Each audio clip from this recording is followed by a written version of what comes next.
Tollywood super star Mahesh Babu ప్రస్తుతం వరుస సినిమాలతో బిజీగా ఉన్నాడు. మొన్నటి వరకు మురుగదాస్ దర్శకత్వంలో స్పైడర్ అనే చిత్రాన్ని చేసిన మహేష్ తాజాగా కొరటాల టీంతో కలిశాడు.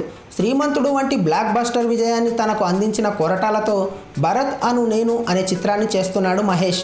ఈ సినిమా మే నెలలోనే సెట్స్ పైకి వెళ్ళగా రీసెంట్గా మహేష్ టీంతో కలిశాడు. బేగంపేటలోని ఓ క్లబ్లో మహేష్ ఇంకొంతమంది నటీనటులపై కీలక సన్నివేశాలు తెరకెక్కిస్తున్నట్టు సమాచారం. ఆ తర్వాత హైదరాబాద్ అవుట్స్కట్స్లో షూటింగ్ జరగనుందట. ప్రత్యేకంగా వేసిన అసెంబ్లీ సెట్లో ఈ షూటింగ్ జరుగుతుందట. మహేష్ సీఎం పాత్రలో కనిపించనున్నట్టు సమాచారం. పొలిటికల్ డ్రామాగా తెరకెక్కుతున్న ఈ చిత్రంలో MS Dhoni movie fame Kiara Advani కథానాయికగా నటిస్తుంది. దేవిశ్రీ ప్రసాద్ సంగీతం అందిస్తున్న ఈ చిత్రానికి రవి కే చంద్రన్ ఛాయాగ్రాహకుడిగా పనిచేస్తున్నారు.